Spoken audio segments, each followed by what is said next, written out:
Nunca vi. Parece que as mulheres crocheteiras que sentam na frente da televisão vai ver a novela e ainda pede para gravar. Ah, ela entrou aí, ó, tá vendo? Bom dia, Vitor. Bom, pessoal, gravando a aula, né? Ela pega e digita um monte de quadradinho. Eu nunca consegui digitar quadradinho no computador.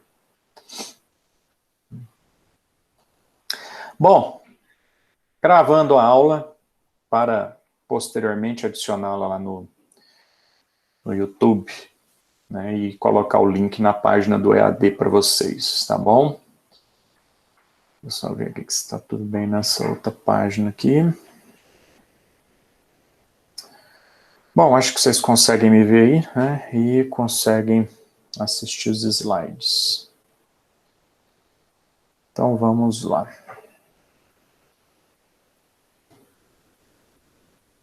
Liberar. Pronto, acho que agora o slide vai ser projetado para você. Bom, hoje a aula é bem tranquilinha, tá? Hoje a aula é bem simples, mais uma aula com alguns conceitos aqui e aplicações práticas, né? Que são os fatores nervosos do treinamento de força, né? Então, quais são as questões anatômicas e fisiológicas do sistema nervoso que interferem no treinamento, né? E aí a gente começa com a primeira parte, né, que é a revisão da anatomia lá, qual parte do nosso encéfalo que controla os nossos movimentos, né, que é a parte mais importante do nosso sistema nervoso, né, que é o córtex cerebral, né. E aí eu coloquei uma imagem para você aí, ela está pequena, mas eu acho que você consegue visualizar, mesmo quem tiver aí no celular, que é uma área colorida, né? Então tem uma areazinha colorida aqui, ó, nesse desenho que eu estou colocando aqui para você. Você percebe, né, que tem uma areazinha aqui em um determinado ponto azul, em um outro determinado ponto está rosa, no outro determinado ponto aqui está verde, né? Mas é o mesmo córtex. O que muda aí de verde para rosa e azul é o lobo do cérebro a qual ele pertence. Então o verde está se referindo ao lobo occipital, o azulzinho está se referindo ao lobo parietal, né, o roxinho aqui no final aqui está se referindo ao lobo frontal, tá? E assim vai. Essa é uma visão inferior, tá? De um corte. Então é como se tivesse cortado o encéfalo assim, o cérebro assim, tirou o tampo, está te mostrando a parte de baixo que foi cortada, né? Então essa partezinha colorida que você vê aí é o córtex cerebral. E esse miolinho aqui, que eu vou passar uma tinta azul, ó, esse miolinho que você está vendo aqui, onde eu passei essa tinta azul, é a medula do meu cérebro, né? Então é o meiozinho, o centro medular do meu cérebro, ou do encéfalo, porque toda a área do encéfalo tem isso, tá bom?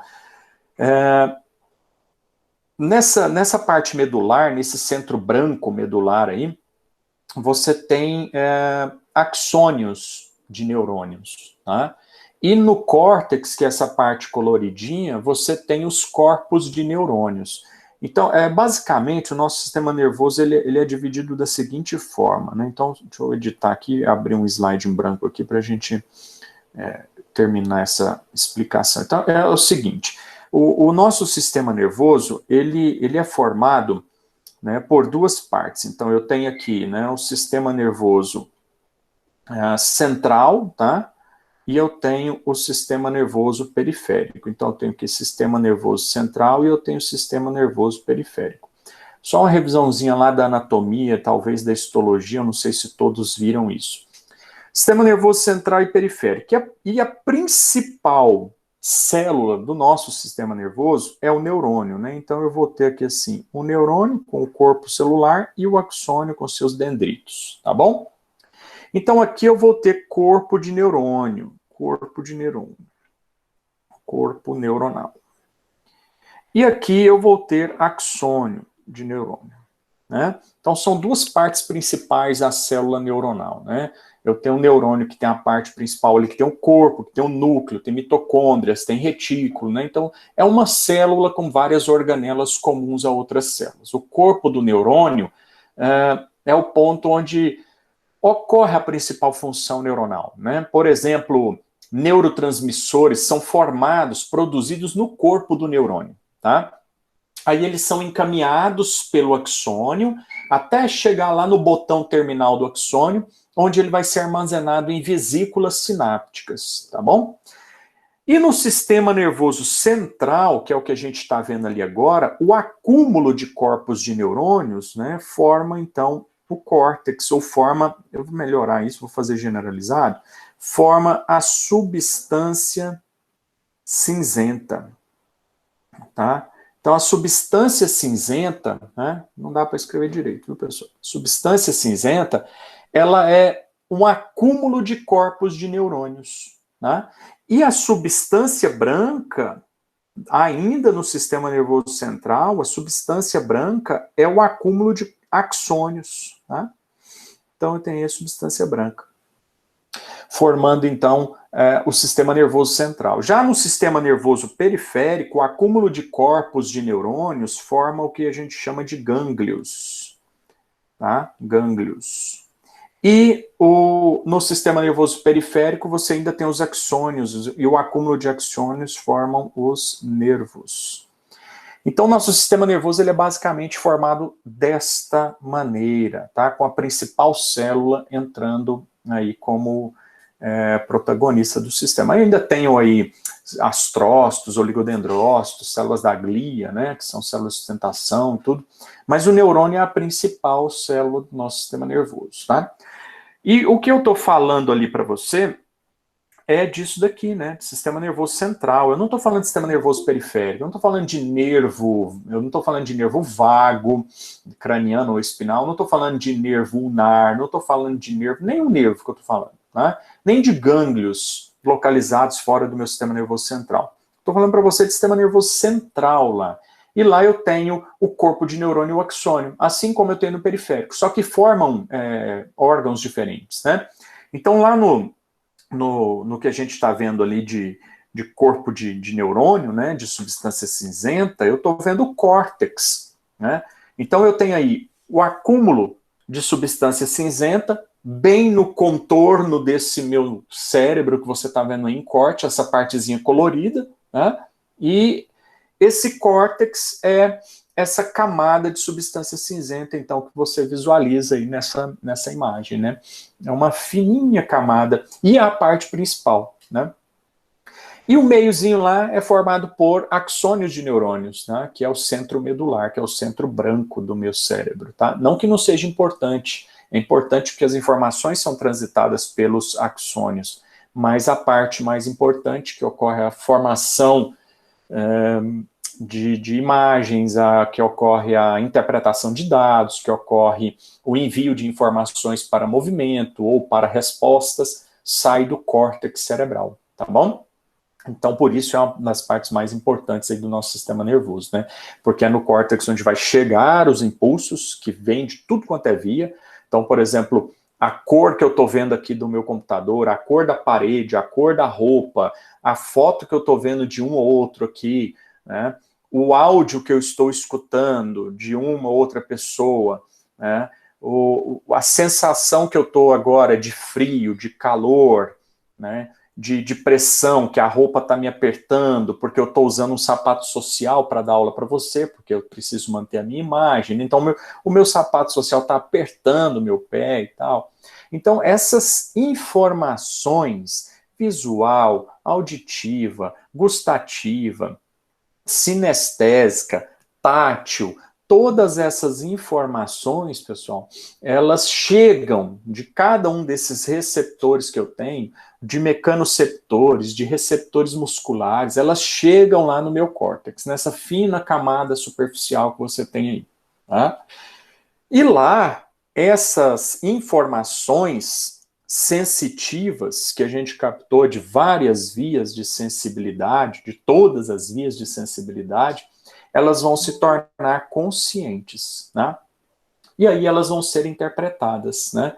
Interpretadas de acordo com o meu grau de conhecimento, de acordo com as informações que eu já recebi anteriormente, de acordo com uma série de questões, né, de vida de experiências que a gente passa ao longo da vida da gente, né? Então, todas essas informações, então, vão ser interpretadas e tornadas conscientes. Vários exemplos você pode ter sobre isso, né? E práticos, assim. Então, por exemplo, se eu falar alguma coisa para você, esse áudio meu, ele vai chegar para você e ele vai chegar lá no córtex e o córtex vai tornar ele consciente. Né? Eu sempre dou um exemplo na sala de aula, quando eu falo uma palavra para você, que você nem está pensando nela agora, você não está nem prestando atenção nela agora, mas a hora que eu falar, o seu cérebro automaticamente capta a informação auditiva dessa palavra, que é um sinal, esse sinal, esse símbolo, chega para você no seu córtex, ele torna isso consciente e devolve uma resposta para você. E você vai ter uma resposta relativa a essa. Então, se eu falar para você agora o seguinte código, chocolate, eu falei chocolate. Essa informação já chegou no seu cérebro, ele já interpretou, já tornou isso consciente e já te devolveu uma resposta. A resposta pode ter sido você salivar, pode ter sido você falar, eu queria um chocolate agora. Ou você lembrar do primeiro chocolate que você comeu. Então, se eu pedir você, lembre do primeiro chocolate que você comeu. Ou só da palavra chocolate, você já vai lembrar do primeiro. Alguns lembram de um sonho de valsa, outros lembram de um picolé de chocolate, outros lembram de um bolo de chocolate com a calda derretendo por cima, outros lembram de um chocolate em barra, outros lembram de um chocolate derretido, outros lembram de um morango coberto com chocolate, e aí vai. Porque a experiência de cada um é individual, né? Então, cada um vai ter uma resposta em cima daquilo. Alguns gostam, outros não gostam. Alguns lembraram do chocolate amargo, outros do chocolate ao leite, outros do chocolate branco, outros do chocolate com castanha, outros do chocolate em ovo de Páscoa, outros do chocolate em formato de pirulito, e aí vai. Então, essas respostas e tornar uma informação consciente, interpretar ela e achar alguma coisa, você ter uma opinião formada e ter uma resposta em cima disso, é função do nosso córtex. Com relação à educação física específica, com relação aos nossos treinos, aos nossos movimentos, é a mesma coisa. Né? Eu torno isso consciente, eu interpreto aquela informação, torno ela consciente e automatizo ela. Né? Ela é tão automatizada que você não precisa ficar fazendo força para lembrar das coisas ou lembrar dos movimentos. Como, por exemplo, andar. O simples fato de trocar uma passada por outra, trocar um pé por outro, é automatizado, porque o seu córtex já tornou isso consciente, já levou para o subconsciente e já sabe que você precisa se deslocar até outro local. Né? E aí, automaticamente, isso acontece sem você ter tanto gasto de energia para isso acontecer. Né? E você vai resolver isso tranquilamente. Né? Então é nesse ponto aí, né? Pode falar. A massa cinzenta, então, pode ser chamada de massa também, né? Ela é a parte pensante do cérebro, seria isso? De forma mais informal, falando? Massa cinzenta é o nome popular, né? É o senso comum, é o nome vulgar. O nome dela correto dentro da anatomia, da ciência, é substância cinzenta e substância branca. A massa cinzenta, porque fizeram uma tradução errada de gray mass da anatomia, né, externa, e aí ficou uma tradução de massa cinzenta, mas é uma tradução errada, tá? Mas já foi corrigido isso na anatomia. Ela é a parte pensante do nosso corpo? Sim, é a parte pensante. É lá que tudo se torna consciente, é lá onde ocorre a interpretação das informações. Então, todas essas informações que eu acabei de colocar para você, elas chegaram pelo seu ouvido, você leu o slide, talvez você esteja olhando para a minha forma de falar, para a minha pessoa aqui agora através do vídeo, que eu não sei, mas todas essas informações auditivas, visuais, que você recebeu, né? E talvez tátil, porque você está passando o dedo na tela do celular, porque você está virando a folha que você imprimiu os slides, ou talvez você esteja escrevendo no seu caderno essas informações, quanto maior o número de informações chegando nas suas vias de sensibilidade, maior vai ser a sua capacidade de aprendizagem, porque todas elas vão se coincidir no córtex, o córtex vai unir essas informações, perceber que elas se tratam de um mesmo assunto e elas vão se tornar, então, conscientes. Melhora a sua capacidade de memorização. Se você, nesse momento, estiver assistindo a aula do Borginho, né, escutando o Borginho, mas você está com o som ligado com uma música, ou uma televisão ligada com som alto, e você tentando assistir um episódio do seu seriado favorito, enquanto assiste a aula do Borginho, o seu cérebro ele vai priorizar a informação que ele julgar mais importante nesse momento. Qual vai ser? O filme ou o seriado que você está assistindo. A música que você está escutando. Porque, para isso, assistir um filme ou escutar uma música, o seu gasto energético é mínimo. Então, seu cérebro vai falar assim, ó, esquece o que o Borginho está falando, preocupa com a música, que a música está relaxando a gente e a gente está gastando menos energia. E aí ele vai dar foco na música, porque o seu gasto energético ele é menor. Então, se você nesse momento estiver tendo alguma outra fonte de distração, você vai perder a linha de raciocínio da aula e o seu cérebro vai bloquear em partes, né? Ele vai menosprezar esse tipo de informação. E ele vai tornar consciente e valorar mais as informações secundárias que estão chegando para você, porque você julga elas mais importantes. Então, sim, Lucas, é o centro pensante do nosso corpo. Não que o centro medular não faça parte disso. Como eu falei, as informações precisam trafegar pelo axônio para chegar até o corpo do neurônio, né? Então, essa rede neuronal, ela é de extrema importância. Mas qual é a parte principal do neurônio que realiza a função de interpretar as informações, de torná-las conscientes, fazer as análises e enviar uma resposta? É o córtex, que é formado pelos corpos de neurônio, que formam, então, a substância cinzenta. É lá que chegam as informações, é lá que elas são interpretadas, se tornam conscientes, e é do córtex que saem os impulsos nervosos que iniciam e que comandam os nossos movimentos, por exemplo. Tá? Certo? Certo. Então é isso. Tá? Então, se você está nesse momento querendo aprender um determinado conteúdo, quanto maior a informação desse conteúdo linkado chegar no seu córtex, melhor é o seu aprendizado. Né? Então, por isso que tem gente que fala assim, eu não gosto de livro digital, porque eu não pego na folha, porque pegar na folha, para mim, é bom. Como eu, por exemplo, eu gosto do livro de papel. Então, pegar na folha, passar o dedo ali onde está a letra, esse tipo de informação tátil, de virar a folha, de ver a imagem, de encostar na imagem, de passar o dedo por aquele local, isso faz com que eu tenha mais uma terminação nervosa captando informação e essa informação vai chegar no meu córtex.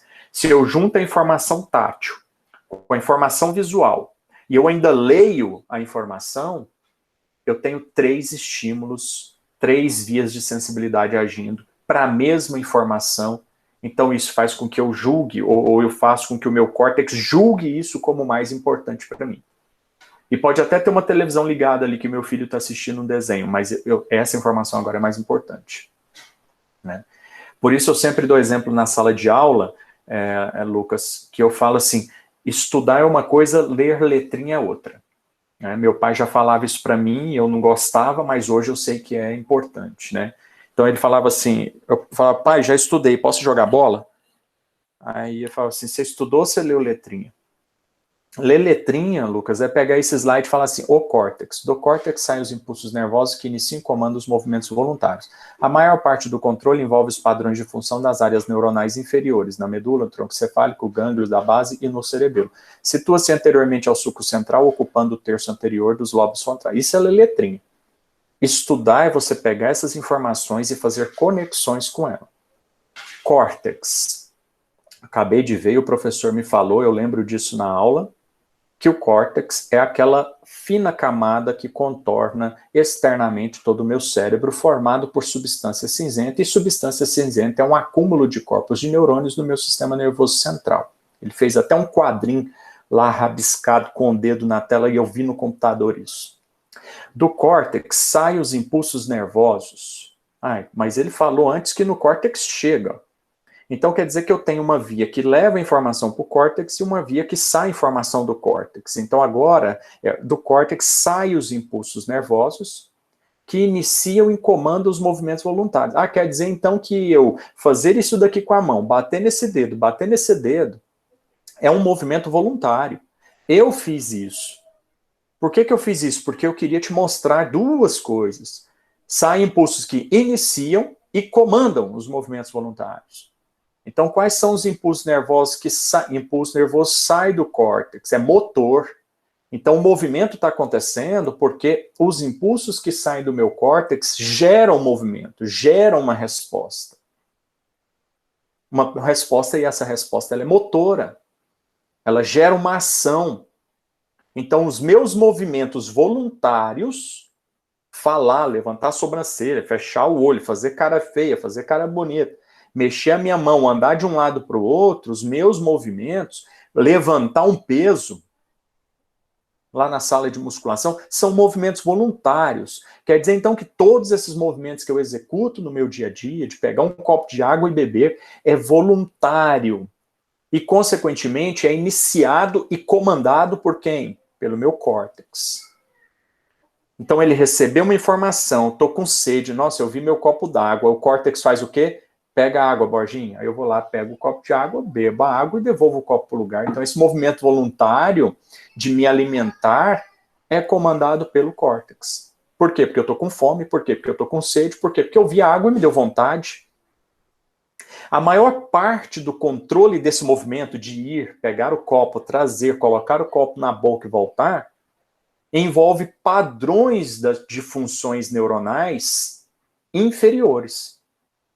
Andar, pegar meu pé e mexer para um lado para o outro, pegar minha mão, levar até o copo e buscar, envolve participação de áreas neurais inferiores, ou seja, medula, está abaixo, superior, encéfalo, inferior, medula. Tronco encefálico que está abaixo, gânglios da base que está embaixo e cerebelo que está aqui atrás, embaixo também do meu cérebro, embaixo do meu córtex. Tá? Exatamente, Vitor. A esclerose lateral, miotrófica, esclerose múltipla, a degeneração do córtex. Tá? Os neurônios que comandam isso, eles são afetados. Então, automaticamente, eu perco algum controle motor, eu perco alguma sensibilidade que não chega no meu córtex, né? Então, eu perco isso. Não é só esclerose, não. Tá? Tem várias patologias a nível de sistema nervoso que trabalham dessa mesma maneira. Tá? Por exemplo, uma que afeta a via de sensibilidade, a lepra, né? A lepra antigona, né, o nomão de lepra, ela é uma perda da minha via de sensibilidade. Então, eu tenho um receptor na minha pele, né? Esse receptor da minha pele capta informação de calor, de lesão, de dor, e essa lesão, ela é trafegada, esse impulso é trafegado pelos meus neurônios periféricos e chega no meu sistema nervoso. Né, a nível inferior, mas chega no meu sistema nervoso central. E aí o meu sistema nervoso central envia a resposta para eu tirar a mão daquele local onde está ocasionando uma lesão. Né? Então, se eu perco essa via de sensibilidade, a informação da lesão não chega no meu sistema nervoso central. Consequentemente, eu não vou devolver uma resposta. Né? Então, se eu tiver com a mão lá no fogo, fazendo uma comida, e o fogo batendo aqui no meu antebraço, e queimando o meu antebraço, essa lesão não vai ser captada pelo meu córtex, não vai ser interpretada, não vai devolver uma resposta para eu tirar a mão. Né? Então é isso que acontece. Então você tem as vias de sensibilidade e a via motora. Né? Então você tem uma via sensitiva que capta a informação e leva, é interpretada e devolve uma resposta motora. Né? Às vezes a informação chega na medula somente, como é o caso dessa doença que eu acabei de te falar. Né? Ou, por exemplo, quando você pisa em alguma coisa no chão, você está descalço, você pisa em alguma coisa no chão, num prego, por exemplo, e corta o seu pé, fura seu pé. Então você pisou em alguma coisa, furou, rasgou, cortou o seu pé, gerou uma lesão, gerou dor, e essa via de sensibilidade leva essa informação para a medula. A medula devolve uma resposta, porque ela interpretou a lesão, devolve uma resposta, você tira o pé. Só que você não sabe o que aconteceu. Simplesmente machucou o seu pé. Aí você tira o pé. Só a hora que você olha o seu pé, é que essa informação visual de um prego, um parafuso, um caco de vidro, um espinho, é que chega no seu córtex e o córtex junta tudo, interpreta e torna isso consciente. Aí você, nossa, furei o meu pé. Aí a pessoa, furou como? Aí você fala, não sei. Não, você sabe, você acabou de ver. Foi um prego enferrujado, foi um espinho. Né? Aí você fala, não, que droga, furei o pé com espinho, olha o tanto de sangue. Aí a outra pessoa vira e fala para você, que bom, né? Que não foi um prego enferrujado, foi um espinho.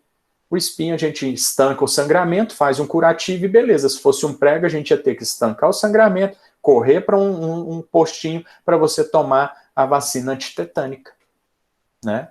Então, olha só que legal que foi um espinho. Aí você para, o córtex interpreta e fala assim, sabe que eu me machuquei, não tem jeito mais. Então, sabe que foi benéfico? Aí você para de reclamar. Então, você tem um ponto positivo em tudo. Vai depender de quê? Da sua interpretação. Né? Agora, algumas coisas, como é o caso da esclerose, como é o caso da lepra, né? A gente não tem como controlar isso, não tem como você interpretar essa função. Ela vai acontecer e você vai perder alguns neurônios que vão ser afetados pela patologia. Tá certo? Você entendeu, Lucas, a diferença de ler e estudar, cara? Né? Então, estudar é isso. Se eu tiver alguma outra fonte, cara, já era. Me atrapalha mesmo, tá? E professor, Pode falar. levando isso para a prática na musculação, por exemplo, então o nível de concentração durante o exercício ele está diretamente relacionado com o córtex. Então, por exemplo, quanto mais concentrado eu estiver no exercício, mais meu córtex vai ativar e mais benéfico seria aquele exercício para mim. Pode ter certeza, Lucas. Pode ter certeza. Se você tiver com um foninho escutando música, escutando a musiquinha sertaneja, lá na hora que você está fazendo um supinão, você não vai conseguir gerar o tanto de força que você poderia gerar. Porque o seu córtex, que realiza, inicia e comanda os movimentos voluntários, ele está escutando a musiquinha sertaneja, o toque da viola e a chorança do cotovelo machucado do caboclo. Então, se você estiver na boate azul e o diabo 4, o seu cérebro não está captando a informação do seu exercício. O seu cérebro está captando a informação da música. Se você estiver prestando atenção mais na música que você está escutando no seu foninho, do que no exercício que você está fazendo, você não está gerando o máximo de força que você poderia gerar no seu treino. Se você parar e prestar atenção no seu treinamento da próxima vez que você estiver escutando música, se você estiver com uma música lá pesada, um rockão pesado, e você executar o exercício pensando na música, você vai ter falha de execução do movimento no meio do movimento, no meio da sua série. Agora, se a sua função é colocar que é o que eu faço, eu vou para academia, eu coloco um fone, boto uma música alta, uma música em alemão, eu boto um heavy metal em alemão, entendeu? Que eu não entendo a letra, e as batidas, para que eu não perca o meu foco do exercício por conta de uma ou outra pessoa conversando do meu lado, um ou outro celular tocando, ou aquela musiquinha tocando na academia que vai me chamar a atenção porque é uma musiquinha da moda. E a musiquinha da moda, a hora que toca, você já começa a dançar, porque o seu cérebro recebe essa informação. Tá massacrado na sua cabeça você recebendo a informação. Esses dias eu estava na academia sem fone, porque minha esposa tinha pego meu fone, e aí uma pessoa estava com o celular lá, e adivinha qual era o toque da porcaria do celular da pessoa? Os hominhos do caixão. Dos hominhos do caixão. Né? E eu fazendo exercício, a hora que tocou a musiquinha que eu fiz, olhei na hora. Sem querer, né? Sem querer, porque eu queria ver o que estava acontecendo. Meu cérebro já puxou para isso, entendeu? Ou o cara tá lá parado no intervalo dele, bota o celular que tá com volume altíssimo e vai ver uma pegadinha da porcaria do caixão e a musiquinha toca. O que acontece? Seu cérebro muda o foco na hora. Então, por que eu boto meu fone com a música bem alta ali? Porque a hora que eu tô fazendo um supino, isso já aconteceu muito comigo. Eu tô fazendo um supino, às vezes a carga ela tá alta para mim. Às vezes eu tô fazendo isso no meu limite. Aí passa, porque eu conheço muita gente da educação física, né, de aluno, de professor formado, são 20 anos na educação física, então eu entro numa academia, a primeira coisa, Borginho! Conheço muita gente, então às vezes eu estou fazendo supinão lá, e um aluno que não está nem preocupado com isso, não está pensando nisso, está na camaradagem, fala assim, e aí, Borginho, vai pegar peso não? E aí, como é que tá esse aquecimento? Uai, você vai fazer só fisioterapia hoje? Sabe aquelas brincadeirinhas bestas que você tá fazendo, que o cara faz na academia? Então, às vezes eu estou fazendo um supino sozinho, com uma lesão de ombro, tentando reabilitar, e aquela carga ela tá pesada para mim, eu tenho que manter foco naquele meu movimento. O meu córtex precisa receber as informações que o meu corpo está captando daquela carga, do posicionamento do meu corpo deitado no banco, dos meus pés apoiados no chão, o meu abdômen entrando em contração, ativo, estático, para a realização do movimento principal, que é o do peitoral, do ombro. E se eu olho para o lado, se alguém fala alguma coisa, se eu olho assim para trás para tentar ver quem que é, ou a pessoa tira a minha concentração, tudo isso vai por água abaixo. Eu perco a capacidade de gerar força. Porque a fadiga principal que ocorre no meu corpo é sistema nervoso central. Se ocorre fadiga, ela não ocorre transmissão para a medula não manda para o nervo periférico, que não manda para o músculo que está em ação e você não consegue gerar a força que você poderia gerar. Então você precisa, sim, Lucas, manter o foco naquilo que está sendo feito. Tá? Pensar no músculo que está entrando em contração. Sentir o músculo que está entrando em contração. Respirar de forma adequada naquele movimento que você está fazendo. Caso contrário, você não consegue gerar o máximo de força que você está querendo gerar. Se você estiver fazendo um aquecimento, um treino de resistência, com uma carga bem leve, aí tanto faz, tá, Lucas? Aí tanto faz. Porque o seu corpo consegue executar força, você não vai lesionar, você olha até pelo lado que você consegue continuar fazendo exercício. Mas se você estiver fazendo um treino de força, um treino de potência, um treino de força máxima ou submáxima bem alta, aí você, ou estática, ou isométrica, você precisa ter foco naquilo que está sendo feito, tá? Então é isso, tá bom? Hoje eu até vi um post de um colega, né, que, por exemplo, usar fone durante uma maratona é proibido, usar foninho.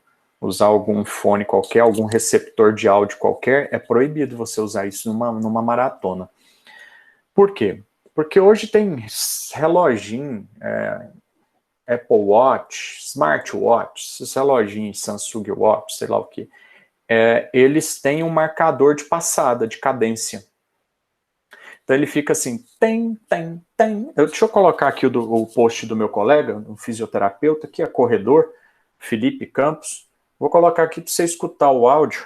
Deixa eu ver onde está meu microfone. Ah, tá aqui. Vou pegar aqui, Felipe Campos, para você ver.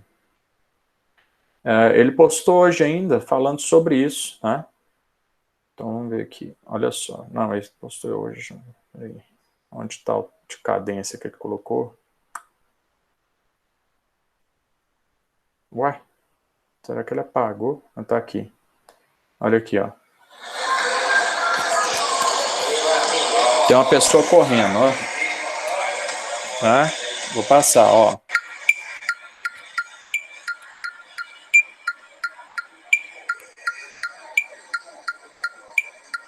A passada da pessoa. Ela tem que pisar nos barulhinhos.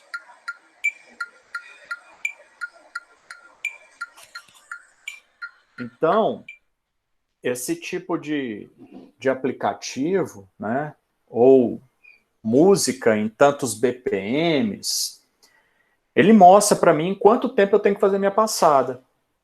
E quando eu treino com isso, meu cérebro vai recebendo a informação. Daqui uns dias eu tô tim tim tim tim tim tim tum tim tim tim tum tim tim tim tum. Quem tem habilidade com música, então, pegar o ritmo disso aqui, tum tum tum tim, e começar uma corrida sem mesmo estar com o foninho escutando barulho, o cara pega a cadência rapidinho e essa informação chega no meu córtex, o córtex torna ela consciente, torna ela automatizada e eu vou embora.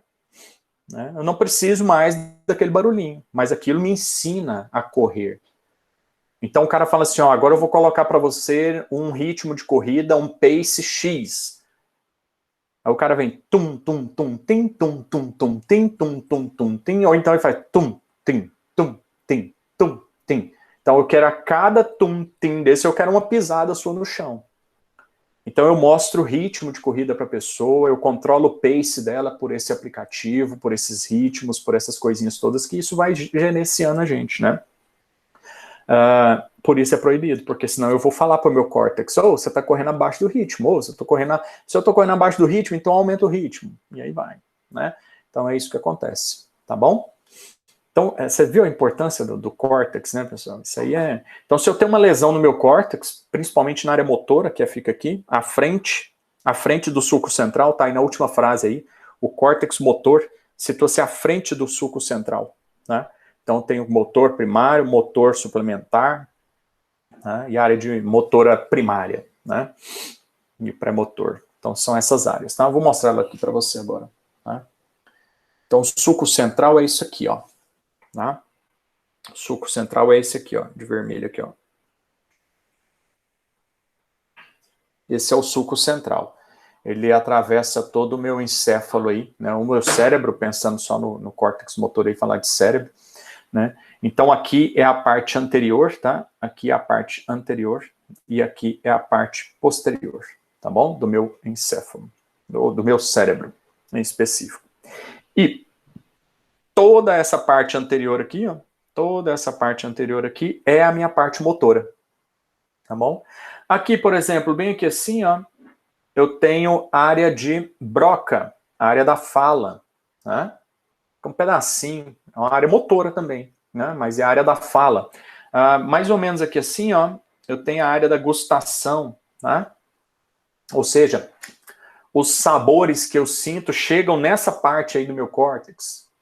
Toda essa parte aqui de trás, ó, pega bem aqui assim, ó. Pega isso aqui assim, ó. É a área visual. A área visual pega isso aqui, ó. Aqui é a área de associação visual. E essa aqui é a área visual primária. Tá? Ou seja, essa de rosa aí é a área visual primária e a de verdinha é a área de associação visual. Então, por exemplo, visual primária. Eu estou olhando aqui para a tela de um computador. Né? Essa tela do computador tem a foto de vocês aqui, né? E tem o bate-papo aqui do lado. Então, eu tenho o bate-papo aqui e a foto de vocês aqui. E o meu slide está aqui. Eu vejo o meu slide aqui, né? Então, estou vendo o slide aqui. Então, e atrás do meu computador tem uma parede. Do lado direito tem um copo. Do lado de cá tem um livro. Aqui tem uma impressora. Mais para cá eu tenho um porta-canetas. Mais para cá eu tenho uma estante de livros. Né? Em cima eu tenho uma estante de livros. Mas eu não estou vendo nada. Eu estou com minha área visual sendo ativa. Né? A área visual ela recebe informações de profundidade, de forma, de posicionamento. Informações preliminares. Eu não estou vendo o copo que está aqui, mas eu sei que é um copo verde água, azul clarinho, azul bebê, bem bichona. Combina comigo. Eu sei que tem um escrito branco nele aqui, ó.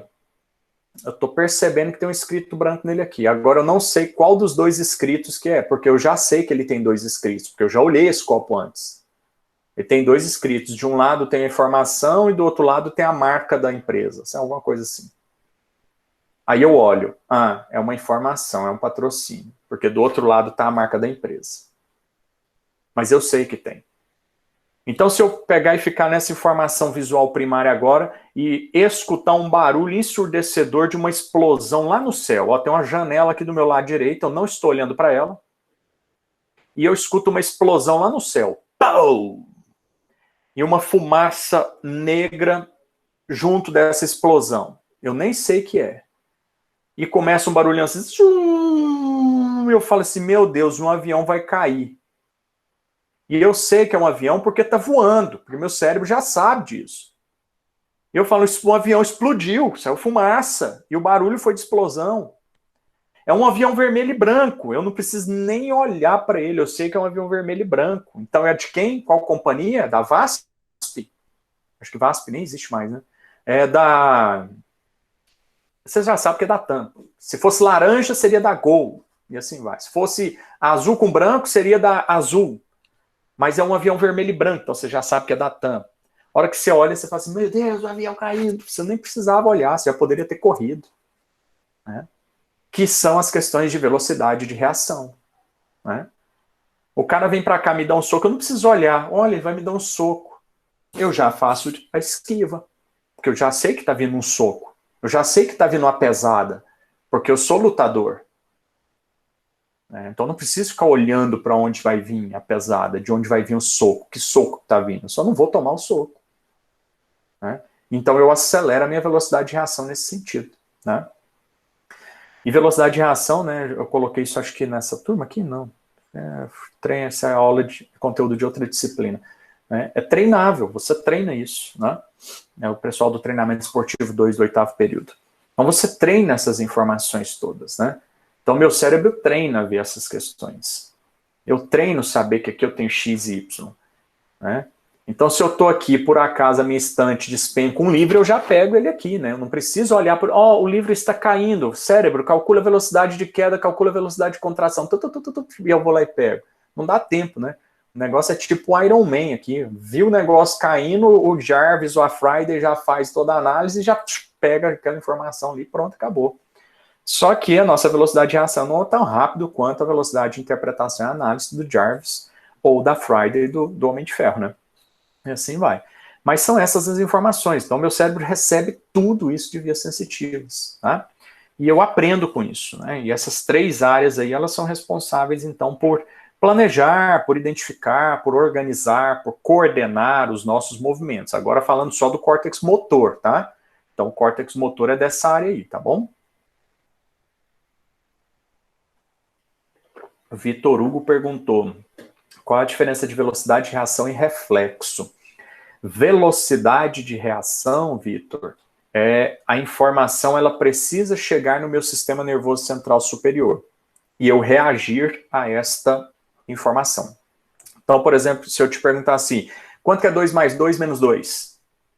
Se você ficar 2 mais 2 menos 2, dá 2 mais... Então, qual é a velocidade de reação sua a essa informação? 2 mais 2 menos 2 dá 2. Hein? Eu não preciso ficar calculando. Quanto menos tempo eu gastar para isso, mais rápido é a minha velocidade de reação. Né? E essa informação ela chega ao meu nível central superior. O meu córtex tem que analisar essa informação e devolver uma resposta. Né? Então, como eu falei agora há pouco para você, os movimentos voluntários, eles são automatizados, né? Iniciados pelo meu córtex. Então, se você vem dar um soco na minha cara aqui, o meu olho já captou a informação primária de que está vindo um objeto, alguma coisa em rumo ao meu rosto. Isso pode me levar a uma lesão. Se eu sou um lutador, vixe, vou tomar um soco. Eu não preciso pensar, vou tomar um soco. O meu cérebro já analisou a informação de uma possível lesão e devolve uma resposta para os meus músculos do pescoço e do tronco, fazer uma esquiva e o soco passa pelo meu rosto. É um movimento voluntário. Não é involuntário. Ele é voluntário. Eu preciso fazer um movimento de esquiva. Se o soco estiver vindo e eu falar um soco, o meu cérebro não vai mandar informação para o meu corpo sair do lugar. Eu vou receber a pancada. Tá? Se eu estou dirigindo um carro e ocorre um acidente, um motoqueiro sai desgovernado, rolando pela rua, vem para minha frente. Ou eu piso no freio, ou eu vejo para que lado ele está indo e viro o carro para o outro lado. Porque se eu ficar com o carro ali, meu corpo não vai falar, nossa, motoqueiro, vou sair do lugar. Ele não vai fazer isso. Eu é que tenho que tomar essa decisão. Tá? Agora, o reflexo é involuntário. Não tem informações do meu nível cortical superior. As informações são a nível de medula. Como, por exemplo, o que eu falei agora para você, de você pisar num prego. Né? Você não precisa ter pensamento sobre isso. Você pisou, a informação chega na medula e a resposta volta para o seu músculo para tirar ele do lugar. Ou, por exemplo, isso daqui, ó, essa é a última imagem dos nossos slides aqui, ó, que é um reflexo. Né? O fuso neuromuscular capta informação de aumento de comprimento, tá certo, Vitor? Porque bateu o martelinho aqui.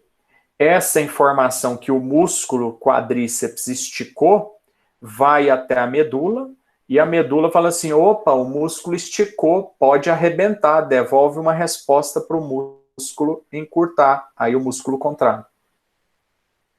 E ao mesmo tempo a medula manda uma resposta para os músculos posteriores que estão aqui, ó, relaxarem, para que não ocorra então um processo de travamento articular. Então o antagonista relaxa e o músculo que foi alongado encurta para evitar uma lesão. Isso é um reflexo. Então se você for ao médico, o médico coloca você sentado lá na cadeira, lá na maca. Se você fechar o olho, ele bater no seu joelho, você dá um chutinho. Só depois que você deu o chute que você vai falar, uai, eu chutei. Mas se vem uma bola, você prepara o chute antes, você já sabe que você vai chutar, o seu córtex já interpretou a informação e você realiza o movimento. Isso é consciente. Agora, o reflexo ele é inconsciente. Né? O reflexo ele ocorre dessa forma, através de estímulos corporais, que ocorrem estímulos corporais, e você não toma consciência disso. Então, se eu estou parado aqui, alguém pega e me cutuca aqui, essa informação chega no meu cérebro e eu vejo, eu viro para olhar. Eu viro para olhar porque o meu cérebro falou para mim, ó, tem alguém te chamando. Mas a informação de receber essa informação, ela chegou na minha medula, só depois que ela se torna consciente. Aí eu pego e olho para ver o que é. Se alguém passar uma pena na planta do meu pé, eu estou parado aqui. Alguém passa uma pena na planta do meu pé, eu tenho um reflexo de tirar o pé dali. Se você estiver dormindo, você vai tirar o pé. Né? Eu estou cozinhando, o fogo bate na minha mão, eu tiro. Eu não preciso pensar, eu não preciso ver. Nossa, o fogo está queimando, tiro. Não, bati a mão na panela quente, eu tiro na hora. Porque o reflexo vai até a medula, não precisa tornar consciente. Volta para o músculo contrai. Só depois você fala, nossa, queimei. Né? Mas a princípio você nem sabe se você queimou, se você cortou, o que aconteceu. Você simplesmente tirou, porque machucou, foi uma lesão. Então você tem terminações nervosas de lesão que captam a informação e devolvem a resposta para tirar de lá. Só depois que você vai ver, nossa, cortei. Ou então fala, nossa, queimei. É assim que acontece. Né? Ficou claro, Vitor?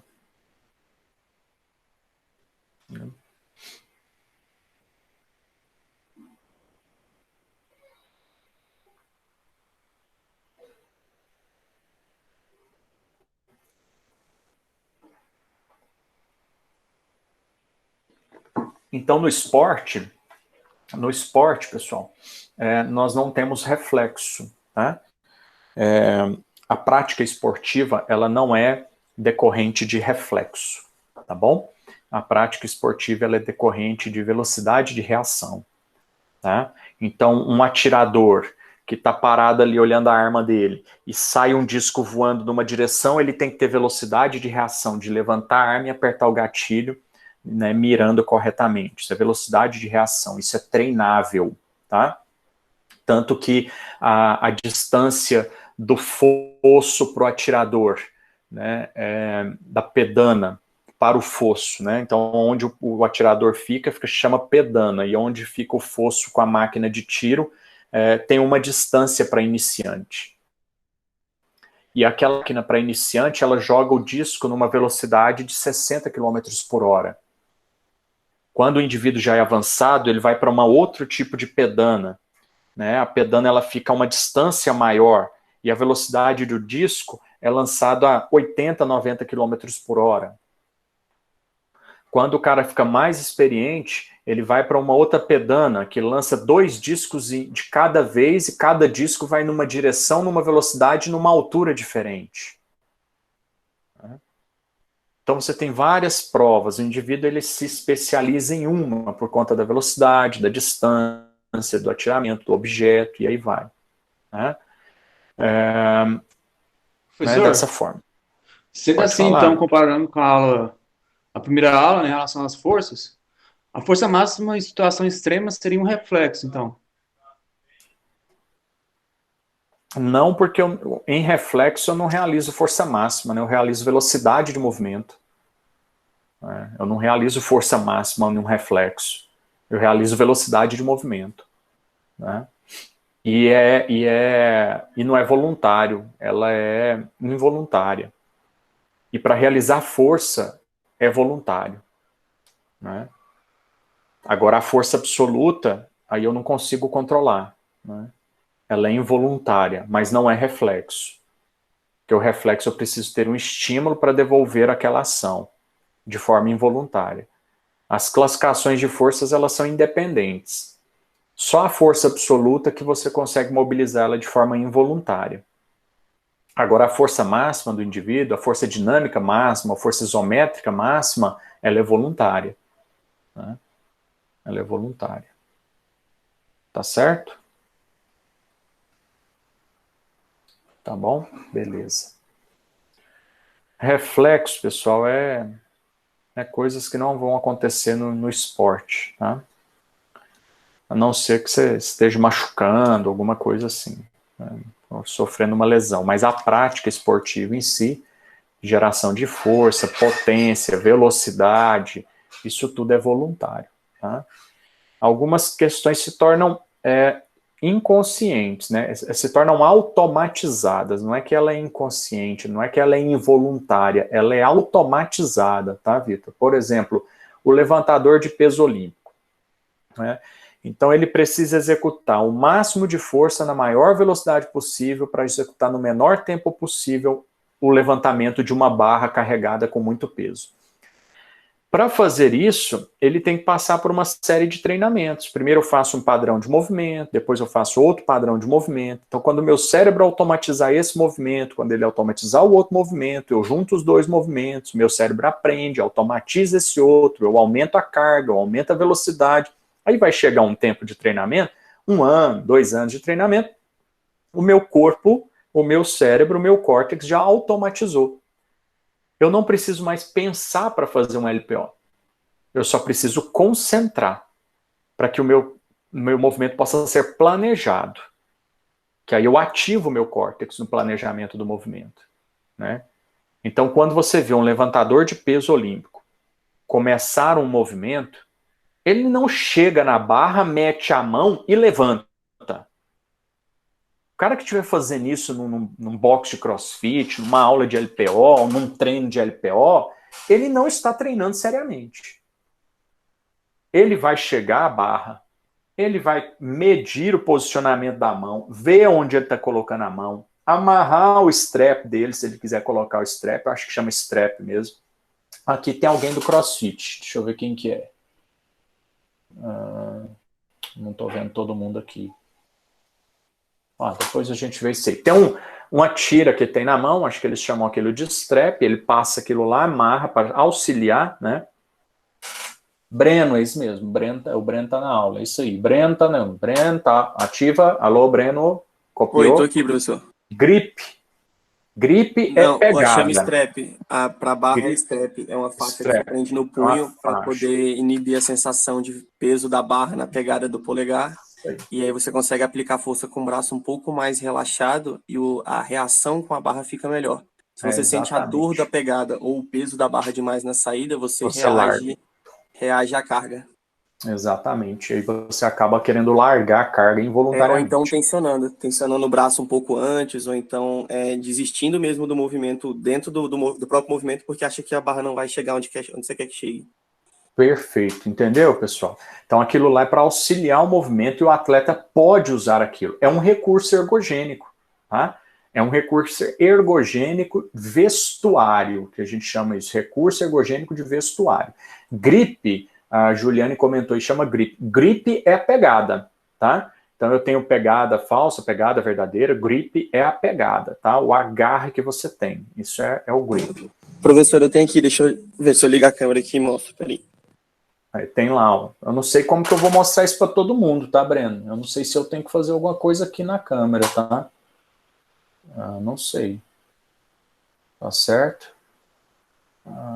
Ele vai ter que abrir lá, pegar para mostrar. Então, um negocinho que se coloca no punho, né? Uma tira que você coloca no punho, e aí essa tira ela tem uma parte de tecido que você coloca na barra e vai apertando, apertando, apertando para auxiliar então a sua pegada, tá bom? É só ir no nome dele que dá para ver. Então cada um tem que ir no nome dele, né? Bom, deve ser isso, né?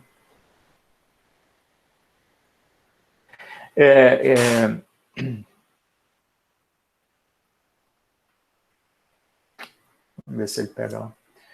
Aí, ó, ligou a câmera. Sem camiseta. Ai, que vida boa do cara. Agora eu não estou escutando seu áudio. Peraí, deixa eu ver aqui. Aí, dá para ver? Dá para ver lá. Tá vendo lá? É isso aí mesmo, né? Coloca aqui. Isso. O cara tá treinando lá. É muita beleza essas aulas online. Aí passa aqui e prende. É isso aí. Viram aí, pessoal? Conseguiram enxergar aí a participação do equipamento, né? Beleza. O Vitor viu, a Ana Carolina, Clara, tá todo mundo vendo. Certo, Breno, muito obrigado, cara. Então, pessoal. Valeu. É isso aí que a gente tem, né? Que auxilia, né, a geração de força, né, no padrão de movimento específico, né? Então, quando você faz a pegada, né, então o cara vai chegar lá e não vai simplesmente meter a mão na barra e levantar, né, que aí eu entro na resposta do Vitor, né, lá, que eu complemento a resposta do Vitor, não, desculpa, foi do Lucas, né, na concentração, né. Então, se você chega e você vê o cara posicionando na barra, aí ele posiciona o corpo dele, aí ele respira, ativa a musculatura, e aí ele executa o movimento. Porque deu tempo dele chegar na barra, se posicionar, o corpo dele perceber o posicionamento do corpo no espaço, sentir o solo, a abertura dos inferiores, a pegada na barra, o posicionamento da mão, do dedão, se o strap está bem preso, se não está bem preso, se ativou ou não ativou o core, se está posicionado com a barra no ponto certo do chão, junto ao corpo, né? Aí entra essa área que eu estou mostrando aí para você agora, que é a motora suplementar. É uma área que a gente tem no nosso corpo, está coloridinha aqui, ó, ela está de verde nesse desenho que você está vendo aí, ó, tá? A área motora suplementar, ela programa a sequência motora que você vai executar. Ela programa o padrão de movimento que você vai executar e coordena os seus movimentos bilaterais para que eles aconteçam de forma harmônica. E aí, como o Breno colocou, para que eu não execute mais tensão em um lado do que no outro. Porque se eu não colocar o strap, pode ser que eu execute mais tensão muscular do meu lado dominante do que não dominante. Ou do que eu tenho uma pequena lesão que não me incomoda agora porque eu estou aquecido, eu executo menos tensão do que o outro lado que eu não tenho essa pequena lesão.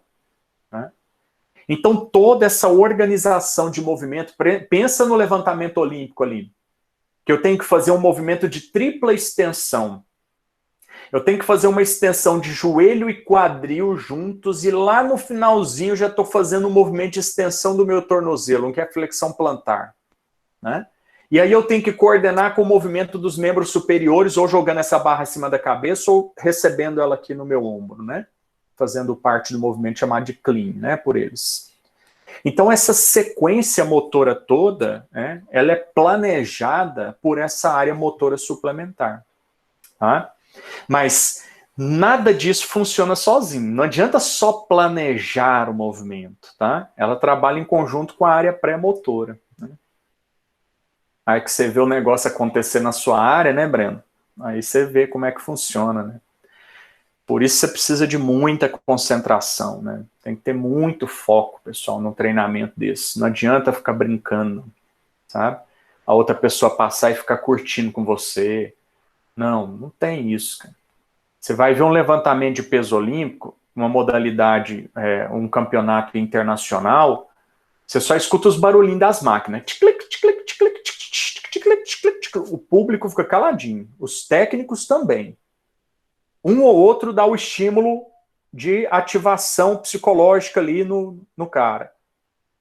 E aí ele levanta o peso. A hora que ele levanta o peso é que todo mundo faz barulho, que aplaude, que grita, que não sei o quê, entendeu?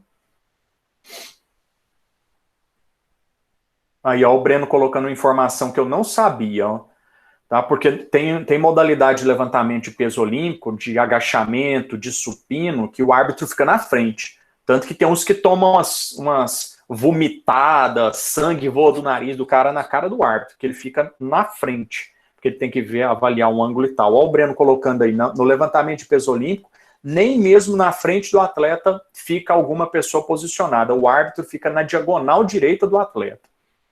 Porque eu não posso tirar o foco do atleta naquele movimento, entendeu? Isso é sério, pessoal. Então, você ficar fazendo brincadeira com alguém que está levantando peso numa academia, num box de crossfit, você pode levar ele a uma lesão. Né? Então, se o cara está tentando um RM, o personal record, um 2 RM, fazendo um treino de força na sala de musculação supino, de 3 repetições, 4 repetições máximas, e você coloca pressão nele ali, você pode levar uma lesão. Tá?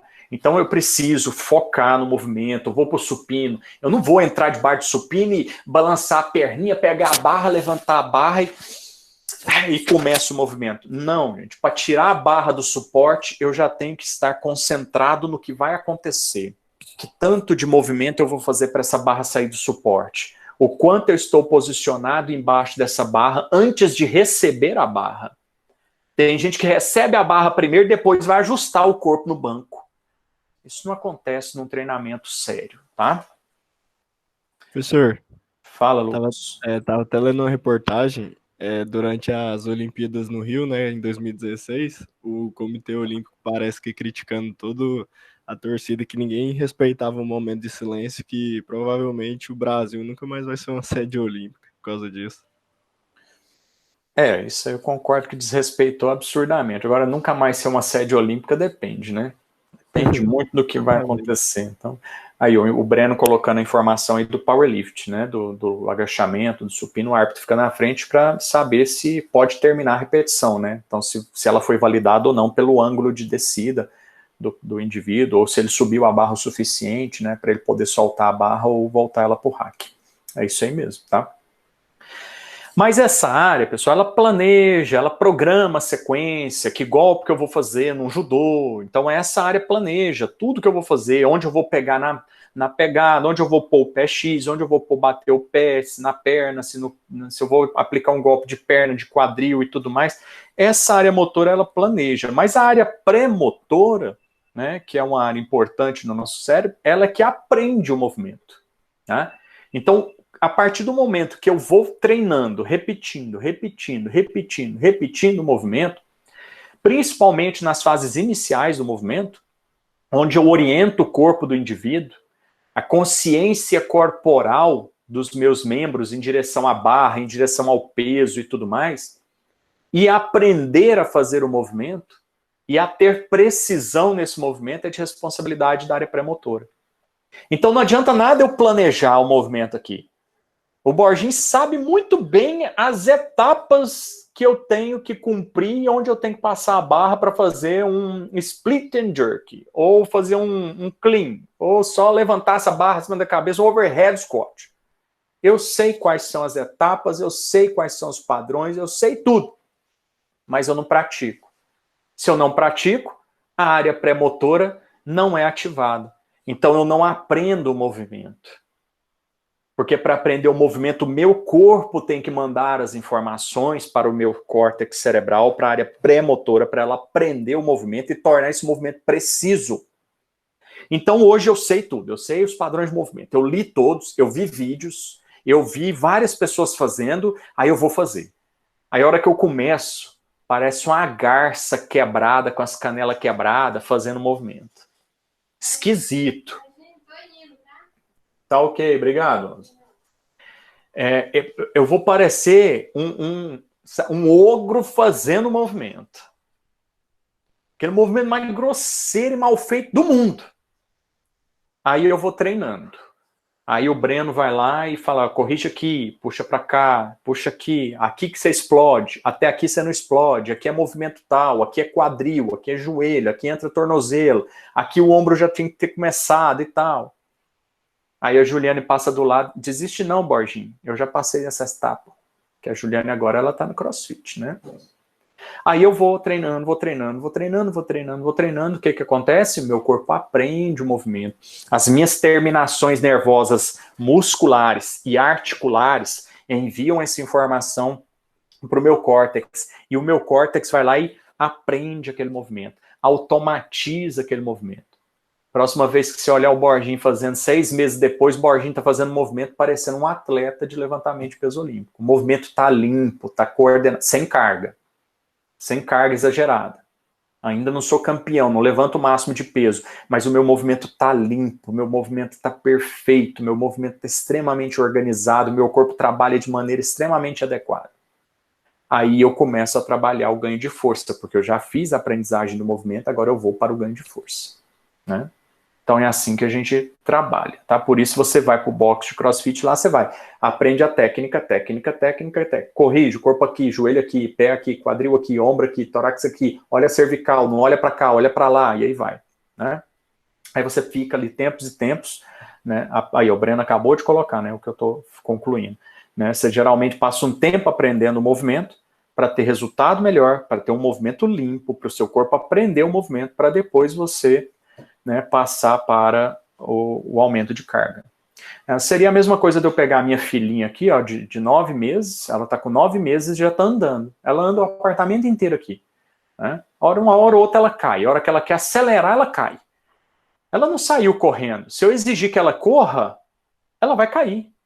Tanto que a hora que eu chego aqui, ela está andando, eu falo assim, papai vai pegar, e papai vai pegar. Ela agacha, ela cai e vai engateando, porque engatear, ela já sabe engatear rápido. Mas em pé, ela não corre ainda. Né? Seria como quebrar uma etapa.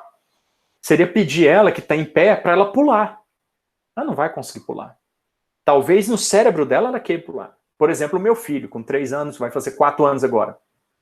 Tirou as rodinhas da bicicleta. Criou coragem, tirou as rodinhas da bicicleta. Está andando sem rodinha.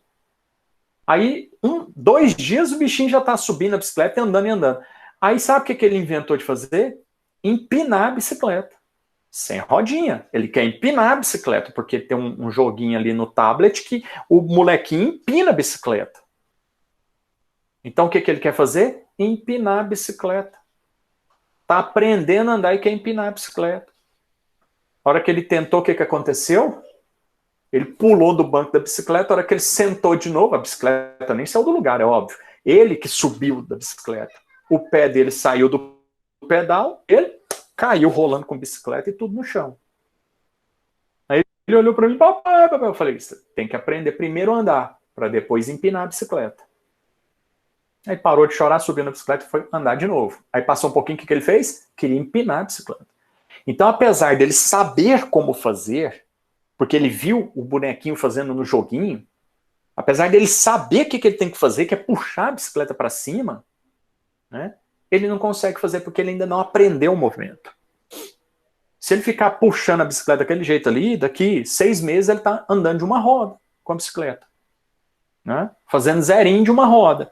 Porque a prática do movimento vai levar a essa perfeição. Né? Repetir, repetir e repetir. Aí, pessoal, né, entra a área motora primária, né? Que a área motora primária ela é responsável por essa aprendizagem motora, pela iniciação do movimento, tá? A motora primária ela é responsável por isso, por iniciar o movimento voluntário, movimento especializado, movimento específico, movimento delicado, movimento ágil, né? Então, hoje a minha filhinha, eu dou a colher para ela, ela pega a colher e ela não acerta a boca. Ela larga a colher, mete a mão na comida e joga dentro da boca. Ficar sem comer ela não fica. Mas esse movimento delicado de pegar a colher e levar à boca precisa ser aprendido. E gasta-se tempo para isso. A área motora primária dela precisa participar desse processo. Aí ela joga uma comida na boca, eu vou lá e boto a colher de novo na mão dela, ela tenta jogar a colher na boca. Uma hora ou outra ela acerta. Né? Então é isso que acontece, tá? Aí você tem a iniciação do movimento pelo motor primário. Então eu planejo, o motor primário vai e inicia o movimento. O movimento tá feio, mal feito, sem técnica, passa um tempo, meu corpo aprende e executa com qualidade, tá bom? Então são essas 3 áreas que você vê aí agora, tá? Que são responsáveis por isso. Área motora suplementar, pré-motor e córtex motor primário. Tá bom? Tanto faz. Eu estou dando um exemplo de CrossFit porque foi onde começou ali o movimento e eu lembrei disso. Mas pode ser no supino, pode ser no agachamento, pode ser na remada, pode ser onde for, pode ser no treinamento funcional, pode ser no pilates, onde você quiser, no yoga. Eu vejo o cara lá do yoga fazer a posição de escorpião, não sei das quantas lá, de raio védica, não sei do que. Eu falo assim, nossa, que legal, fácil de fazer, a hora que eu vou fazer, eu quebro o meu pescoço, né? Uma posição invertida qualquer lá. Eu quebro o meu pescoço, porque apesar de ver, saber como eu tenho que posicionar o corpo, eu ainda não tive a aprendizagem motora. Então eu tenho que treinar, até aperfeiçoar aquele movimento e poder fazer ele com bastante tranquilidade, tá bom? Aí, pessoal, tem algumas informações aí que eu deixo muito para o pessoal, quando eu dou essa disciplina na neurofisiologia, lá para fisioterapia, é que eu falo muito disso porque eles trabalham diretamente com estimulação dessas áreas por via piramidal e via extrapiramidal. Mas não é o foco nosso aqui, tá bom? E aí nós temos, né, como eu falei para vocês, né, uma inibição parcial de um movimento que eu falei agora há pouco ali, né? Tem um conjunto de células que ficam na nossa medula chamadas células de Henschel. São um número de neurônios pequenininhos que ficam na minha medula. Deixa eu pôr o desenho aqui para ficar mais fácil de falar. E eles fazem um posicionamento de inibição, tá? Então, olha só, eu vou aumentar aqui dessa forma, aqui para você ver. Tá? Olha só esse grupo de neurônios que você vê roxinho aqui, ó, tá vendo? É um interneurônio inibitório. Opa, estou mexendo na imagem aqui, não quero mexer na imagem. Bom, então olha só. A informação sai do meu corpo por essa linha vermelha contínua. O músculo está esticando. Chega na minha medula. A minha medula manda a informação por esse neurônio azul, que vai lá para o meu músculo, tá? E esse neuroninho roxo que você está vendo aí, ó, né? Esse neuroninho roxo que você está vendo aí, ó, ele manda a informação por essa linha vermelha pontilhada. Ó. Aí a linha vermelha pontilhada vai lá no músculo antagonista, para o músculo antagonista fazer o quê? Relaxar, tá? Então é assim que funciona, né, como eu tinha falado anteriormente, né, uma excitação de um reflexo. Tá? Então é assim que funciona um reflexo. Né? Eu tenho uma informação de que o martelinho do doutor aqui esticou o meu tendão. Se esticou o meu tendão, o meu músculo também foi esticado. Então quando o martelinho abate ali no tendão, o tendão faz assim, ó, estica e volta. Nesse esticar e voltar, a hora que ele estica, a informação sai aqui do receptor muscular, chamado fuso neuromuscular. Essa informação de que o músculo esticou vai caminhando pelo meu neurônio sensitivo até chegar na minha medula. Né? Na minha medula ele segue 2 caminhos. Um, vem por esse neurônio vermelhinho, que é o neurônio motor. O neurônio motor chega aqui no meu músculo quadríceps e manda a informação para o meu quadríceps contrair, porque ele foi esticado. Se ele foi esticado, opa, vai arrebentar, contrai. Aí ele contrai. E, ao mesmo tempo, esse neurônio sensitivo que chegou aqui na minha medula se comunica com esse grupo de neurônios pequenos, de neurônios inibitórios, e esse conjunto é chamado de células de Henschel, e manda a informação para o músculo antagonista poder relaxar. E aí o bíceps femoral, semitendino, semimembranáceo relaxam e o quadríceps contrai por conta desse estímulo que foi aplicado. E aí ocorre, então, o reflexo muscular. Tá bom? Então esse é o fuso neuromuscular. E aí quando você vê a informação, né, ela acontece por conta desse grupo de um grande número de pequenos neurônios que tem, tá? Em associação com os neurônios motores, eles fazem esse tipo de trabalho. Então, são células que transmitem sinais inibitórios por neurônios motores até o músculo antagonista para ele relaxar, tá bom? E aí ocorre um movimento com qualidade, né? Então, você tem isso aí. E aí os receptores musculares, né, que durante todo esse trabalho físico que a gente fez, durante todo esse treinamento muscular que a gente fez, trabalhando essas 3 áreas corticais, eles atuam com perfeição para que tudo isso aconteça, tá?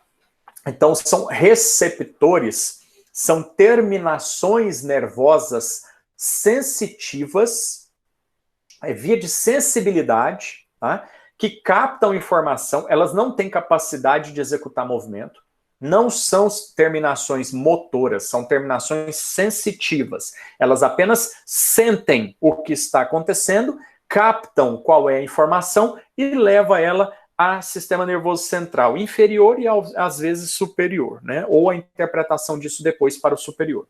Então eu tenho um controle apropriado da minha função muscular, né? Que ocorre por excitação do meu músculo, tá bom? Então esses receptores vão captar constantemente essas informações musculares, tá? De comprimento ou de tensão, tá bom? Então qual é o comprimento do meu músculo?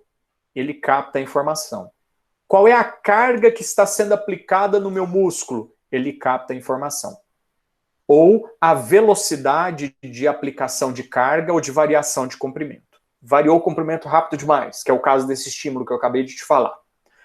E aí eu tenho 2 receptores. Cada um vai captar uma informação específica, tá? Eu tenho 2 receptores no meu músculo. Um, que é o fuso neuromuscular, que fica localizado no ventre muscular, na carne propriamente dita. E o outro é o órgão tendinoso de Golgi. Ele fica localizado no meu tendão. Órgão tendinoso de Golgi. Ele fica localizado no tendão. Tá certo? Então você tem fuso neuromuscular e órgão tendinoso de Golgi como sendo os receptores musculares. Dessa forma, cada um deles atua com um tipo de interpretação específico. Tá? O órgão tendinoso de Golgi, ele fica localizado aqui, ó. Onde está o laser aí, ó. Desculpa. O fuso neuromuscular fica localizado aqui, ó. Onde está essa manchinha branca ali, ó. Dentro do ventre muscular. Aqui uma imagem ampliada. Olha o fuso neuromuscular aqui, ó. Né? Então eu tenho neurônios sensitivos aqui. Que captam a informação e levam para a minha medula. Tá? E aqui, ó. No meu tendão, eu tenho o órgão tendinoso de Golgi, né? Você vê aqui os neurônios sensitivos, né? As terminações nervosas aqui. No tendão, no meio dessas malhas aí, das fibras tendíneas.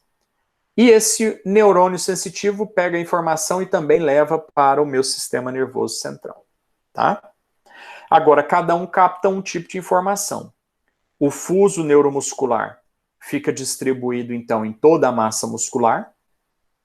E ele capta informações sobre o comprimento do músculo ou a velocidade de variação do comprimento.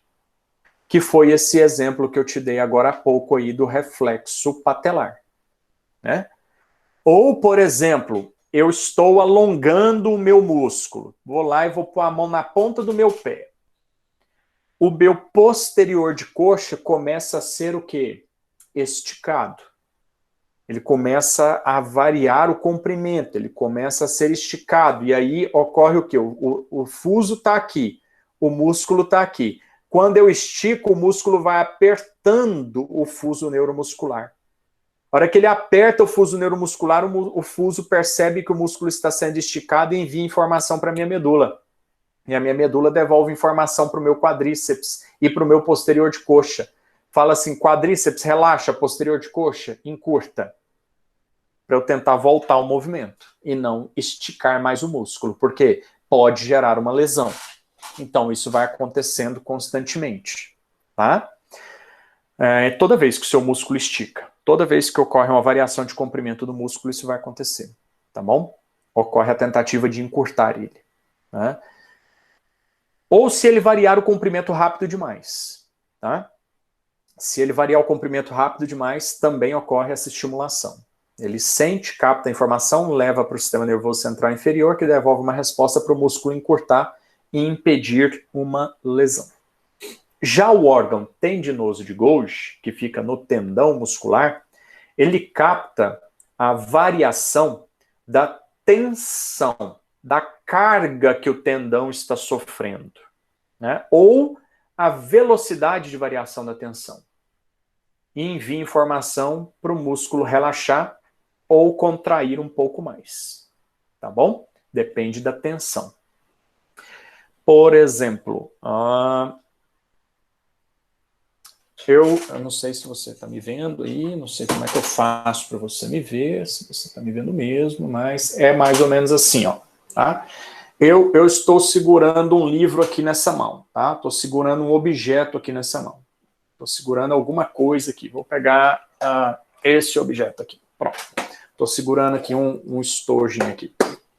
E isso aqui tem 10 quilos. Eu coloco 10 quilos aqui e estou segurando esses 10 quilos. Então, o meu tendão do bíceps, ele capta a informação de 10 quilos. Tem 10 quilos na mão do Borginho. Ele capta a informação que o bíceps está executando potência referente a 10 quilos. Então, ele capta 10 quilos e envia informação para a minha medula devolve informação para o meu bíceps contrair. Aí eu pego, não estou nem olhando, eu adiciono mais 10 quilos. Automaticamente minha mão vai cair e volta para esse patamar, porque eu quero manter ela aqui. Então, a hora que eu ponho 10 quilos, ela faz isso e recupera o movimento, porque eu aguento, meu músculo aguenta gerar potência para 20 quilos. Aí ele pega e volta. Mas 20 quilos é muito, ele aguenta, mas por pouco tempo. Aí eu começo a tremer, mesmo eu querendo, o que vai acontecer? Minha mão vai cair. E os objetos vão cair da minha mão. Porque o meu sistema nervoso captou a informação, pessoal, de que a tensão gerada no meu músculo, ela era muito alta. Então, para evitar uma lesão, o meu músculo vai relaxar para que aquele peso possa, então, ser liberado. Tá? E aí, automaticamente, eu não gerar uma lesão naquele músculo que eu estou gerando aquela tensão. Mas se a carga for suficiente, o que acontece? Gera tensão, ele abaixa um pouquinho, sobe de novo e eu mantenho estabilizado. Porque o meu músculo consegue gerar essa tensão. Então, o tempo inteiro isso acontece no meu corpo, esses receptores trabalhando o tempo inteiro, né, para tentar manter o nível de contração adequado, gerar a força ou a potência necessária, né, ou então até mesmo evitar uma lesão, tá? Até para evitar uma lesão isso acontece. Tá bom? E aí você... até para treinar para evitar uma lesão, você tem um treinamento certo para isso, tá? Para evitar uma lesão, até o jeito certo de você sair de uma barra, largar uma barra, né, deixar a barra cair, tem o jeito certo de se treinar isso. Óbvio que eu não vou treinar isso com um aluno iniciante, né, porque eu não vou trabalhar com carga máxima com ele, mas um aluno mais experiente, talvez, eu tenha que ter um atleta, eu tenha que treinar com cargas máximas ou submáximas bem próximas da máximas, né, com 90%, 95% de uma máxima, e aí isso pode ser necessário, né, saber se defender de uma possível falha de contração e sair dessa barra sem evitar uma lesão, né? No supino, no agachamento ou num levantamento de peso qualquer, de alguma maneira, né? Você tem isso como pré-requisito quando você vai treinar de forma avançada, tá bom? Bom, é isso aí, tá, pessoal? Então essa aula de hoje é isso, esses conceitos básicos para que a gente possa, então, entender o que a gente está fazendo lá. Você está vendo que o cara está fazendo um movimento lá no supino, o movimento não está legal. Ele está fazendo um crucifixo com um halter numa mão e um halter na outra e está parecendo um pterodáctilo lá, né? Deitado no banco de supino lá, batendo asa para tudo quanto é lado de forma descoordenada, sem aprender o movimento. E você está vendo o que está acontecendo, por quê? Porque a carga não está adequada.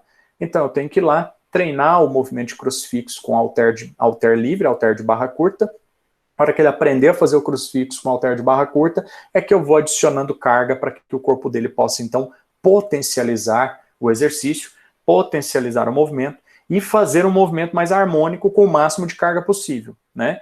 E aí, né, volto lá naquela falinha do início lá, se não me engano, do Lucas, né?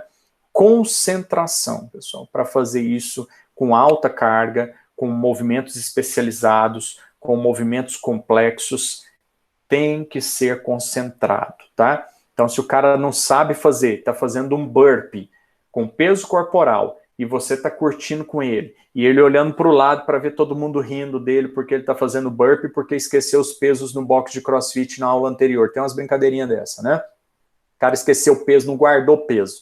Aí hoje, quantas curtidas ele tiver no Instagram é quantos burpees ele vai fazer. Aí o cara não aqueceu, não tem mobilidade, não promoveu um aquecimento de lubrificação de articulação e o cara vai fazer 100 burpees. Você vai machucar esse aluno seu, né? Tem algumas coisas que podem ser feitas de melhor maneira, como, por exemplo, fulano deixou os pesos livres na academia, então hoje ele vai guardar os pesos de tantos alunos, né?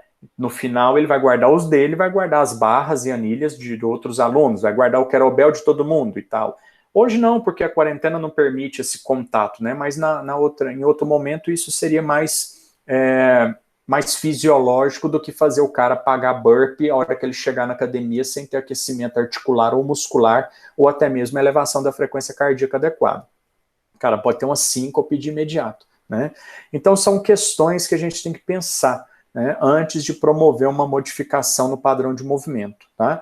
E o córtex cerebral é de fundamental importância para que isso aconteça, né? Então, como é que eu vou corrigir o meu aluno? Por que ele não está fazendo esse movimento correto? Porque às vezes o córtex dele não foi estimulado de forma correta, né? Então o cara, você sabe fazer burpee? Eu já fiz lá no box que eu fazia. O cara vai fazer o burpee, você olha e fala, meu Deus do céu, tá tudo errado. Não adianta querer corrigir o burpee dele. Você vai ter que corrigir a primeira fase do burpee, a segunda fase do burpee, a terceira fase do burpee, para depois você montar o burpee de novo com ele. Então ele vai ter que partir do básico para o complexo, tá? E no funcional, então, isso é o que mais acontece, tá? Chega a gente para mim e fala assim, já fez agachamento? Já fiz agachamento. Aí eu coloco a pessoa para agachar, tá um agachamento vergonhoso. Até minha filha, com 9 meses, agacha mais bonito. Por quê? Ela aprendeu errado o agachamento e ninguém corrigiu. Então eu vou ter que ensinar ela a agachar novamente. Então eu vou ensinar posicionamento de pé, eu vou ensinar movimento de quadril, vou ensinar o movimento do joelho, para depois juntar tudo e ela agachar. Não adianta eu querer corrigir o agachamento dela, né? Então tem que corrigir as partes de movimento para eu corrigir todo o complexo de movimento que ela está executando, tá bom? E é nesse sentido. Certo, pessoas? Professor? Pode falar. Quando o senhor fala aquecimento articular, seria o quê, basicamente? Um alongamento normal? Ou alongamento normal, ou o próprio movimento sem carga, né? Um aquecimento articular é mover a articulação antes dos limites de movimento dela, mover ela com limites pequenos ainda, não na sua amplitude completa, primariamente, para que ocorra um aumento da formação de líquidos sinoviais e fluidificação do líquido sinovial. Porque o líquido sinovial aqui no meu ombro agora, ele está viscoso, porque ele está parado. Então eu tenho que começar com movimentos articulares pequenos, depois eu vou para os meus movimentos articulares na sua amplitude normal, sem exagero. Depois eu faço o trabalho de mobilidade glenohumeral, para aí sim eu fazer um levantamento de peso acima da cabeça, depois sim para eu fazer um movimento de supino, porque aí o meu líquido sinovial ele já fluidificou, eu já direcionei sangue para essa região, sangue tem plasma é 90% de água, então já lubrifiquei a minha articulação com líquido sinovial mais fluido, menos viscoso, já tem sangue nos músculos que tem aqui, já tem maior quantidade de sangue nos músculos dessa região, e aí sim eu posso aumentar a minha amplitude de movimento, eu posso colocar carga, eu posso fazer movimento com velocidade, né? Então tem que promover um aquecimento articular ou regional ali com movimentos, mesmo que balísticos, né? Daquela região, mesmo que movimentos balísticos. Então você vê muito nadador fazendo isso, né? Você vê o nadador girando o braço, olha que ele está lá na ponta da piscina, gira um braço, gira o outro. Ele está fazendo o quê?